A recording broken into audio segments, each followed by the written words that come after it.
So last time we discussed about satellite hacking 101, which talk about a lot of basics. When we go for the satellites, we have to have uh, understand about some terminologies. If you know those jargons and terminologies, then we'll understand what exactly. As Surmit Bhai also said about, some things are need to be, taught by yourself, or you should have some expertise to guide you to over there, because having going for 2 days or 3 days training or anything, so it will not uh, make you expertise in that topic, because you have to put your knowledge, you have to put your time to understand those aspects. So here we'll definitely will have a satellite hacking 103, 104, 105, because it's a broad topic. And I really appreciate Mr. Paul Cogin, because he also talked about the rocket propulsion engine. So rocket propulsion engine, you can see in every aspect when you launch any satellite in the orbit itself.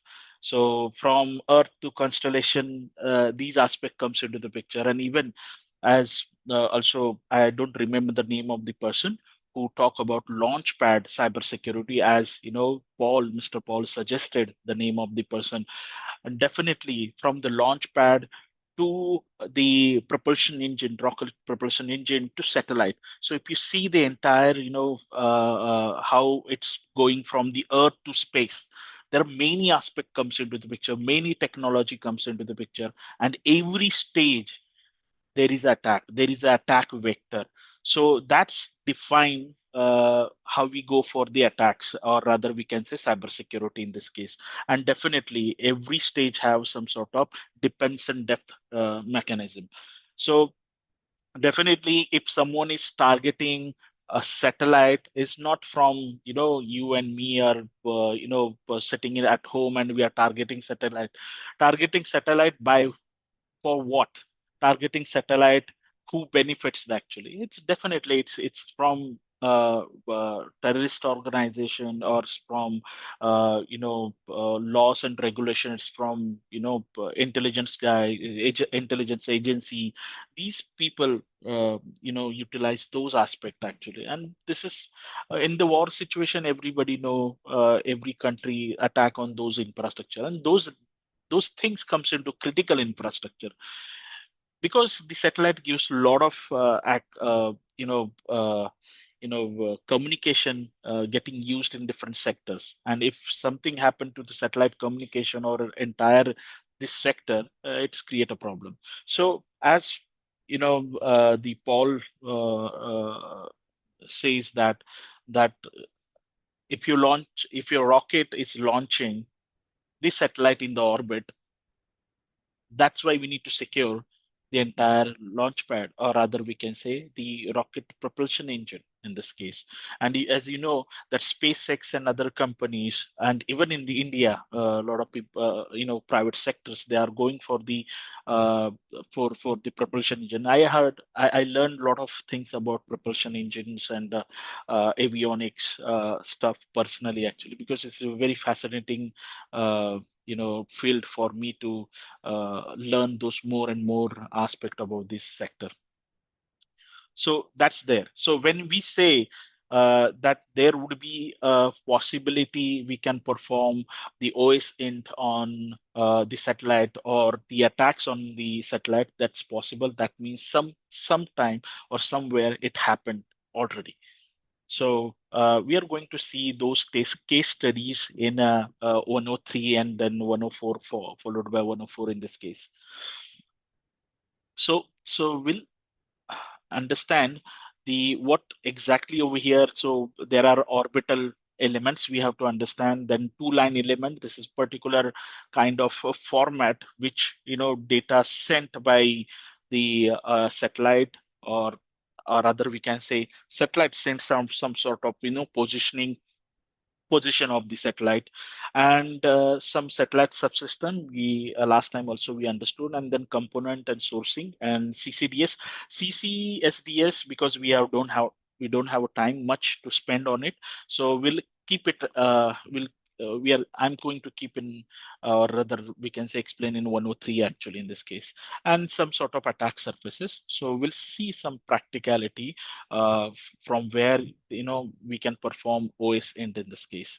So what exactly Kepler over here? Because when we talk about the satellite in general, so when we talk about satellite in general, that means we see those satellites. We call it as artificial satellites in the orbit. So we have to understand the position of the satellite and how we calculate that position of the satellite. It's on the base of Keplerian elements actually. So in the Keplerian elements, for example, if you house and if you want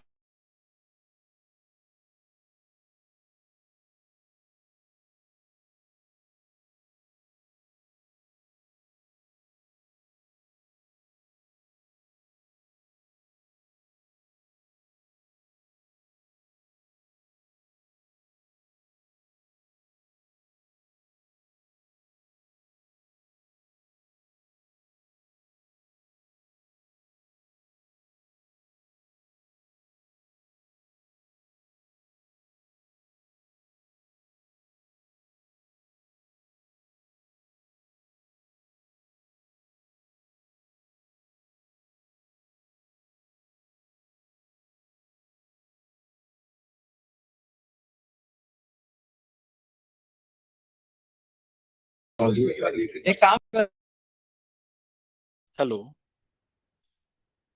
yeah, am I audible? Yes, sir. Yes, sir. Yeah. So again, last time also same happened. Uh,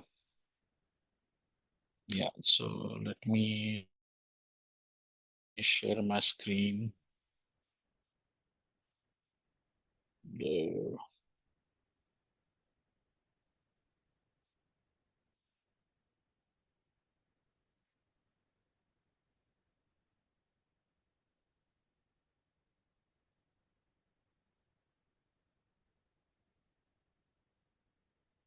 is my screen visible?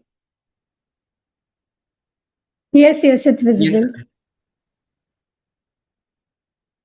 Yeah. Thank you. So here, when we invite any friend, we usually give the address, right?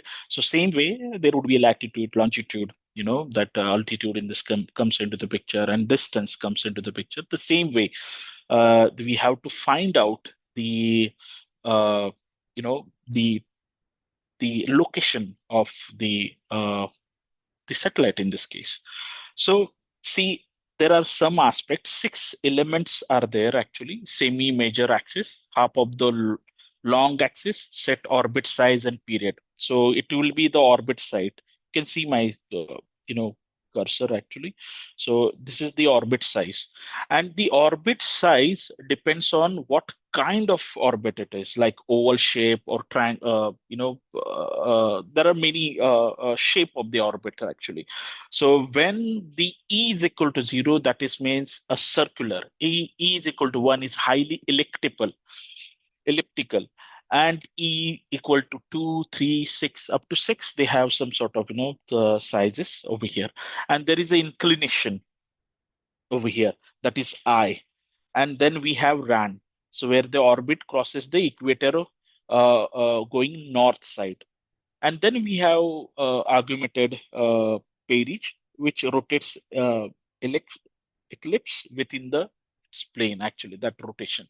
So the only thing is, I would say, if I want to see the location of the, you know, uh, location of the satellite, so we have to use these kind of aspect actually. So we have to get these elements, six elements from the Kepler, that is scientist name actually, and based on that he calculated all satellites in this case. So that's how we can track in this case. So there is something called as 2LE, TLE, two-line element set, that is compact and fixed with text format that encodes satellite orbit elements. What orbit elements? That is the same aspect, that is Keplerian aspect. Feed it to propagator, that is SGP4, to predict position actually in this case.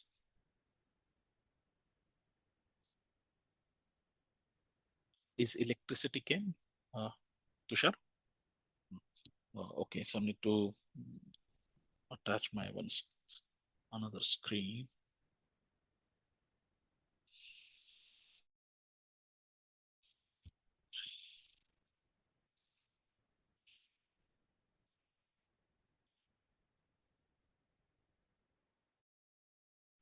Okay, I hope my screen is visible, right? Okay, so here these are, if you see ISS Zarya, this is 255N44. This is number. We'll understand what exactly. And this is the data coming from the satellite, and which shows like the catalog one, line number one is epoch drag term B, and lane two is inclination ran their other mean anomaly, mean motion. This is the other anomalies, or rather we can say the numbers located for the positions over here. So first is if you go for NOAA satellite, this is name of the satellite, then it shows satellite number. Uh, if it's go in this case, international design designator number. This is very important aspect, like international designator number, which is used such as from the SpaceX or NASA or anything actually, and the epoch year and Julian day in this case, and the first derivation of mean motion or ballistic coefficient. So many aspect comes into the picture. So we have to get this data, and that data need to be decoded in the things actually. So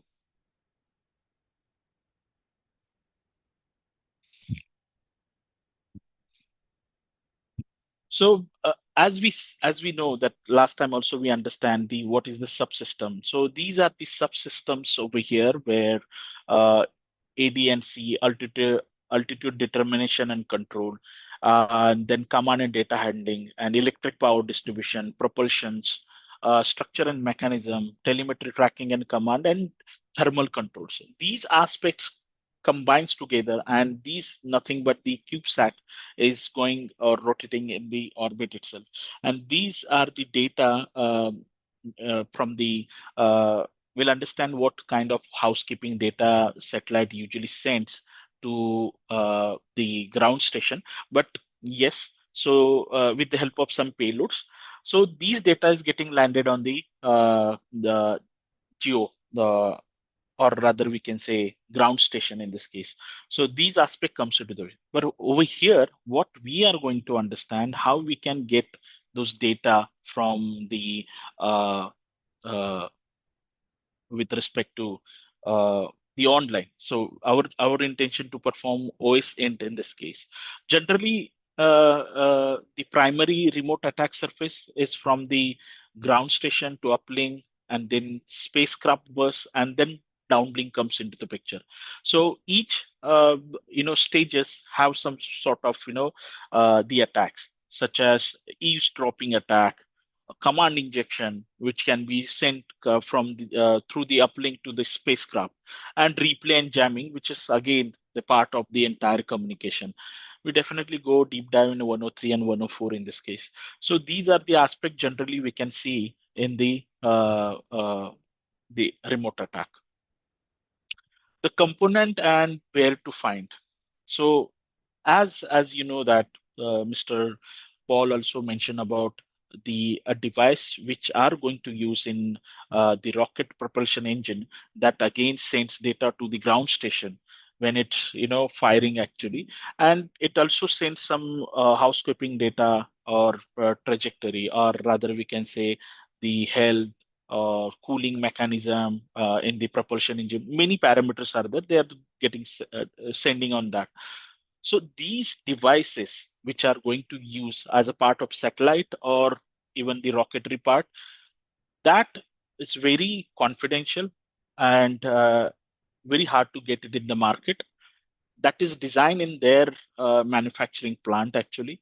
So these are the marketplace open source, rather we can say freely available.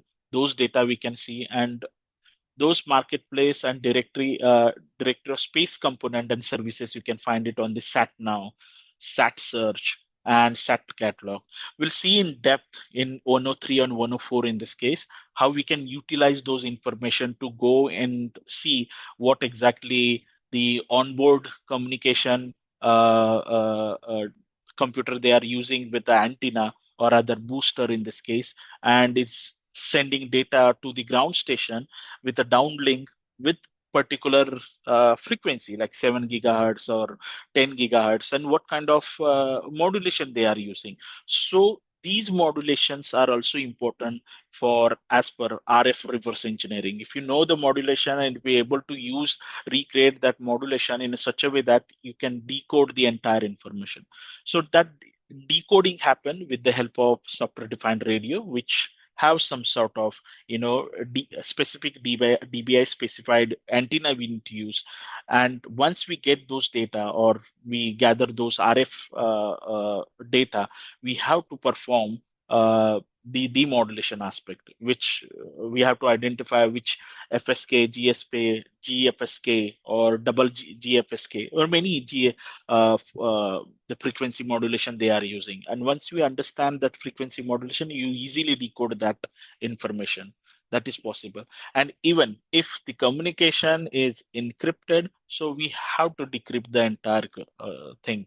So that can be done with the machine learning strategy, as Ved and Surmit by they mention about how we can utilize that machine learning to decode those aspects actually. So that is now it's possible way to do that actually. If you have good MCP server and very good kind of skill sets you have, and data you have, sampling data you have, definitely you can perform those aspects. But as of now, we are going to understand about the OS int. This is a different kind of protocol we are going to understand, but we'll take it ahead for the next session actually. Yes, attack surfaces. If we are going for space segment, so there would be a high chances that they generally they use FPGA boards onboard boards in this case, along with communicate with other payloads such as camera and other stuff actually in this case. So there would be highly chances that the weak or cryptography or weak authentication you can find, and we can integrate perform or trigger in a command authentication or command injection. So even the payload and bus command injection. So this is comes in the space segment. When it goes to a link segment, eavesdropping on unencrypted downlink, jamming and deliberated interfaces, replay and spoofing of RF frame. So there are different kind of jamming attacks you can perform. So we'll see in detail in the 103. This is what we are giving the information about what kind of things you can perform on the link segment. Ground is mainly it's vulnerable because a lot of engineers work in this sector, and there may be a coordinated or targeted attack can be performed on the one of the employee of the that particular ground station, which cause a catastrophic situation in the ground station. So generally ground station connected with a ground antenna which sends uplink data actually. So these entire thing works on the OT, operation technology, and definitely they have some sort of PLCs. Even the Paul also mentioned about they have PLC in the propulsion engine as well. So there are many aspects comes into the picture when it I'm into, so not propulsion engine, I'm into in rockets actually. So many things comes into the picture. So definitely in the ground segment, when you rotate the antenna or rotate the ground station antenna with respect to that position to the satellite, definitely with these aspect comes into the picture. Again, supply chain and operator credentials theft can be happen. So mainly lot of attacks happen majorly on this ground segment, test pad, test launch pad, and even with the rocketry pad, they happen. Satellite, it's very specific attack they can perform, or they may be created with the debris actually, and chain reaction, not chain reaction, it's a catastrophic uh, attack can be performed to debris, and then can go to the satellite. They strike to say artificial satellite, so that can be happen in the satellite. There would be a highly chances. Also, the Paul also talked about this thing actually. Okay, so we'll quickly move on our some sort of data over here. So I'll quickly show my screen.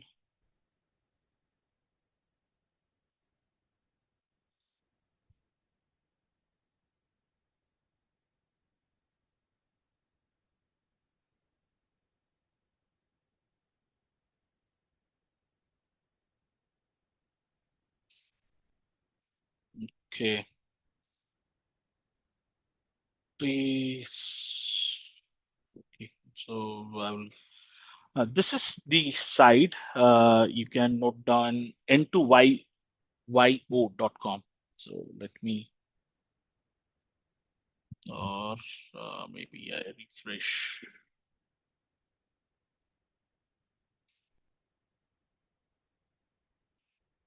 Okay, so if you go, if you see this current location, this is my current location of the uh, my place. I'm at the uh, I'm at the Pune.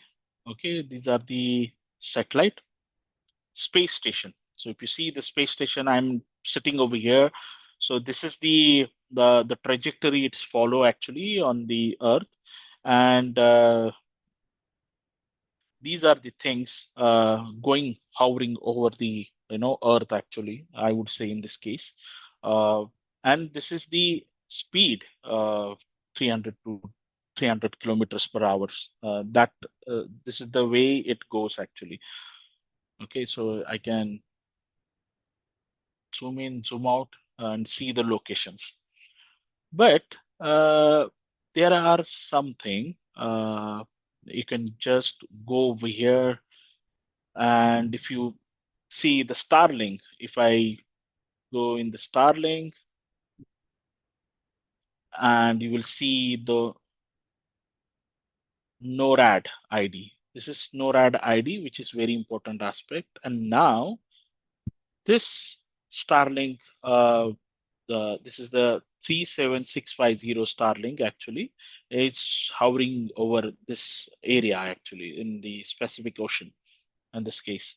And as I said, that perigee, apogee, inclination, period, or semi-major axis, RCS, these are what the Kepler data, right? And this is what we have TLE, two line elements we can see over here. So these informations are available freely on the, I mean to say open source in this case. We can use the parser, and you can see a lot of things. So there are tools actually out there. One of the lady, her name is Angelina. He made those script as well, and the API calling. So if you do just calling, and if you mention these same NORAD ID, we can get a lot of information on the machine itself. So we'll see in there also practical. There would be another I would like to show this site actually. So it's orbital radar. So if I go live globe, so it is going to update. I believe so. I had access actually. Ah, yes.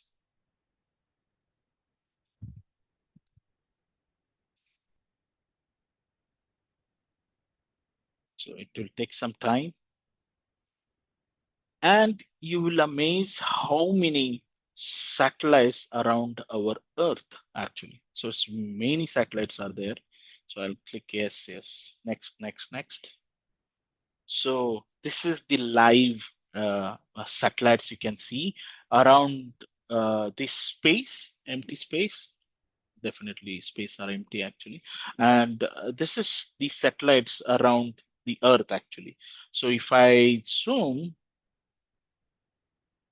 so as I said earlier as well, LEO, MEO, and GEO, these kind of orbits are there, or rather we can say satellites comes in this range.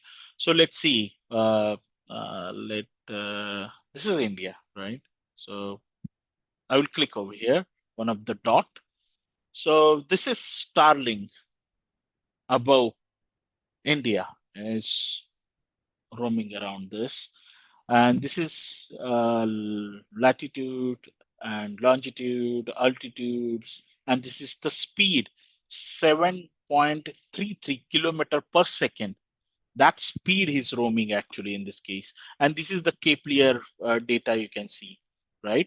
And estimation orbit life time. So this satellite, this dot, if I uh, click on or hovering my cursor on this point, it shows the name of the satellite. It's from the Starlink, and it will stay from 5 years to 25 years. That is the lifespan actually in this case. So, and this is you can uh, so you can see more and more. I'm just try to scrolling up and down. So this is the area from the satellite. These are things are going over here. This is over the Sidam, our area actually, Telangana. Now it's on the Telangana. Before that, it was on the Karnataka. So Devakar, now it's Telangana again. So the speed of the this particular satellite is very fast actually over here. Okay, so let's do in another way around actually. So we need 50172 no rad. Just copy that thing actually. Copy no rad. So you can see my cursor, right? So no rad actually. So we need that particular thing. So just I'm using my. Let's see if I do.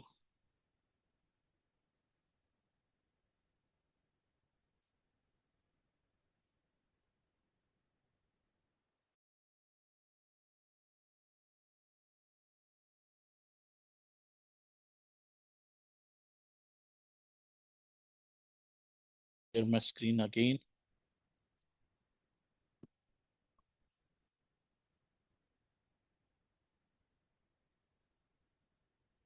Am I audible?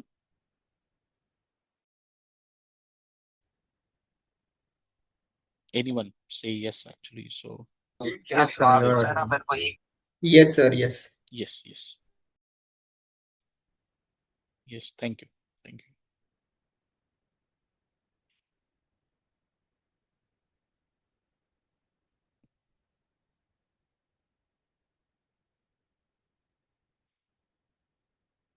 Okay. So I'm using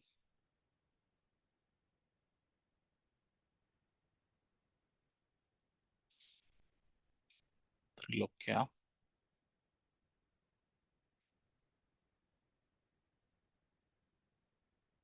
So here,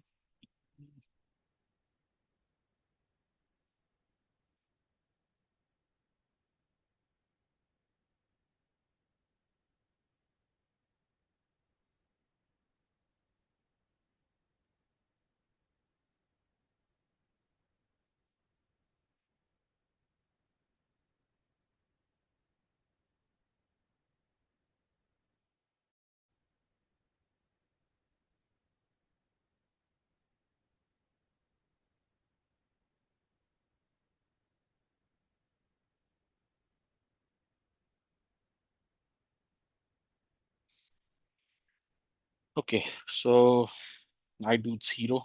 This is very interactive, So tool actually, well, the tool name is called as Sat Intel. So if I go, so Sat Intel for from the Angelina. Uh, what is the? I'll show you the Git repository. So Git repository. Git. Yes. This is her Git report repository. Her name is Angelina, and she's very good. She is very good in the satellite and the satellite hacking. She is learning a lot and very interesting personality when it comes to the satellite hacking. So very good, updated or very supportive personality in this case. Do follow her actually, and this is her. GitHub, and from there you can find out a lot of things actually. Like she made this command line CLI tool where you can find if you want to get those data on your command from, so you have to use space track. You have to log in over there. You have to use credentials and into Y0, into IO. It's for we required the APIs. So if you don't have APIs, you just git clone, and in that you can punch those commands with your user ID and password, and then API for N2IO API keys, and then you have to export this Golang Go language, and then you have to run this main file actually. Once you run main file,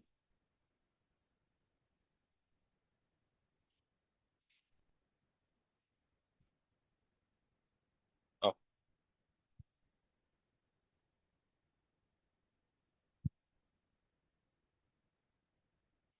once you run this main file, it gives interactive command line over here. So let's see. So we want the satellite telemetry display. Let's go for 2.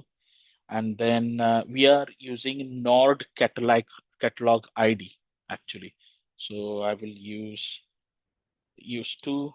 And I need Nord catalog ID, right? So we copy pasted that copied uh, this thing. Oh, where is that? We'll take another ID because just copy pasted this thing. And we have to mention our longitude and latitude, right? So we saw in N2IO that longitude, that is my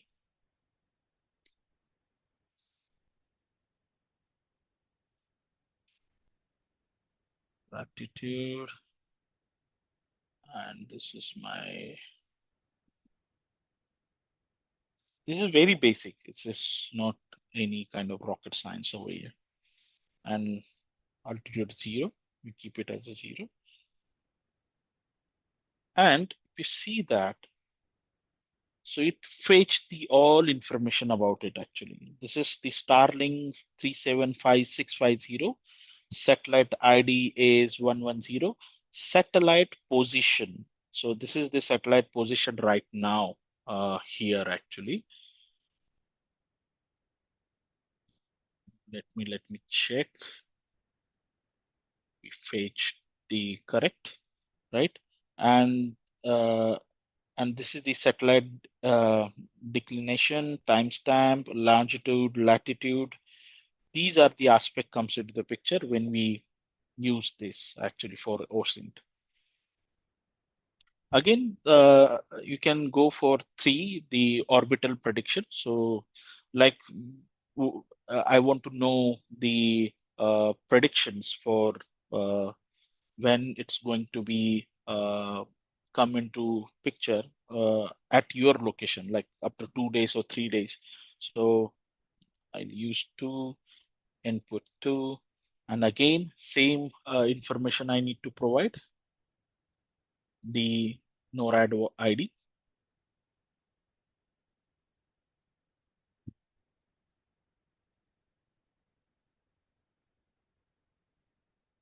And then same longitude, latitude.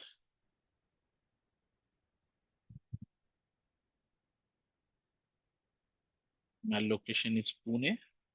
So I have to give it the same latitude, longitude over here.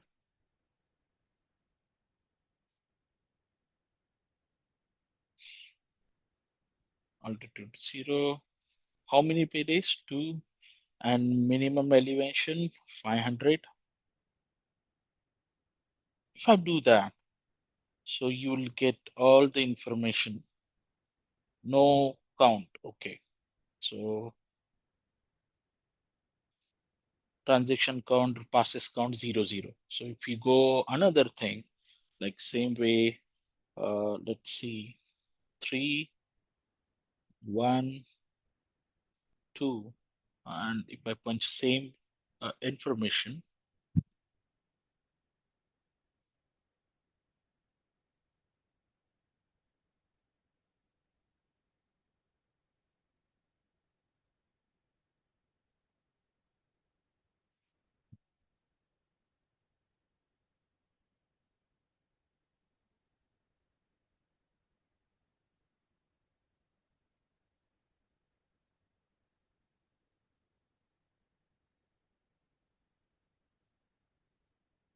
you can create your own tool as well, same way.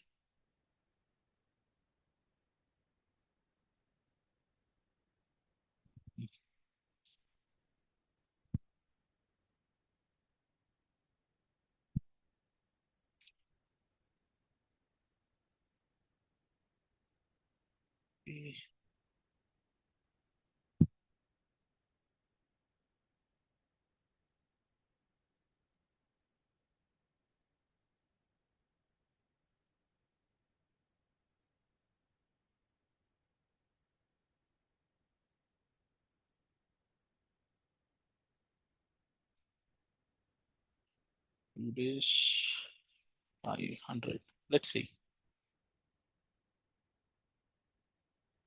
Okay. So this is not prediction is giving with respect to this satellite. So what I'm trying to understand over here. So if you can track any satellite with the help of this aspect, with the help of these N2 YO website, or we can go with the orbital radar in this case. So switch.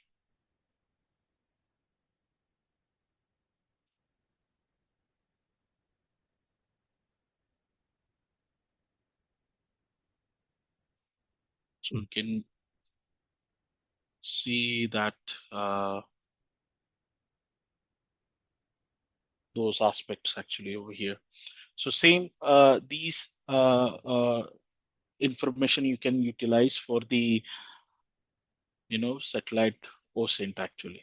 There are many things we can cover in this case, but we'll keep it in the 103 and 104 as we have next speaker as well in this case. So thank you so much, and let me know if you have any questions. See the chat.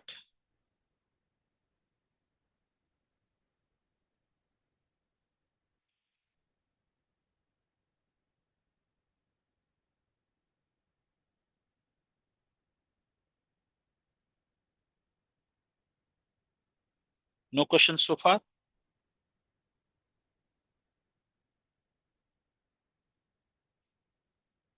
I'm audible, right? Yes, you are. Yeah. Yeah. Okay. So if we have no questions so far, so we can go ahead for the next session. So Next Arun, session eh, by, yeah, yeah. sorry to interrupt. Just one question. Um, Mhm. so in the upcoming series, is there anything related to the spoofing of the signal, what we are looking live?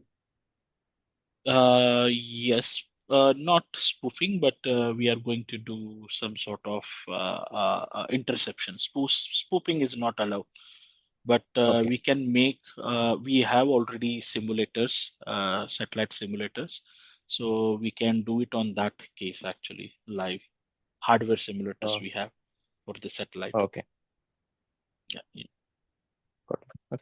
Because it's illegal to transmit, and I am sitting in such a area in the Pune, so airport and the military areas and everything is nearby, close to me actually. I would say I'm staying nearby in their premises, so it's difficult for us to do that. And I really don't encourage anyone to do those kind of stupidity, because it's very highly crime actually in this case. That's okay. So any good labs for this? Ah, good question. There are many simulators out there from the NASA, so you can utilize that thing. I'm going to, because this 101 and 102 is enough now. It's a lot of theories we cover. So next 103, 104, all practicals, all simulators. We can the install those simulator in Raspberry Pi, and we can perform attack on the simulated environment. So these simulated environment you can use, because same tools, same simulator, those people are using for the satellite actually, from NASA and other space agency. So if you perform those activity on those simulator, then that is good actually. So you have pretty much knowledge and you can prove yourself. But when it comes to a real interception of the RF communication, that requires some knowledge, that requires some sort of hardware devices. Even if you say you have hack RF and other stuff, it won't work sometimes actually, because you required a good kind of transponder with the antenna need to be attached, and then you can get those data actually. Though some data we can get it with the help of the SDRs, but as you know that KUKA and other bands works on very high bandwidth, more than 6 gigahertz, more than 3 gigahertz, sometimes 18, 10 gigahertz, 15 gigahertz, last to 27 gigahertz, right? So those kind of SDR you need to have in the lab, and the cost of those devices very expensive in this case. Like in Indian rupees, I can say like the 15 lakhs, 20 lakhs as we go ahead for 27 gigahertz or 15 or 20 gigahertz in this case. But pretty much you can do that, and satellite making is not a big task actually in this case. It's easy to do that actually if you know some electronics, if you know how to design your PCB board and some embedded programming, you can make your satellites actually. There are some things required to design that is there actually.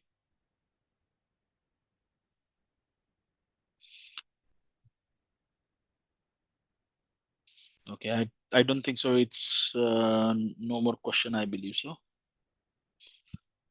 Okay, I'll stop my sharing. Uh,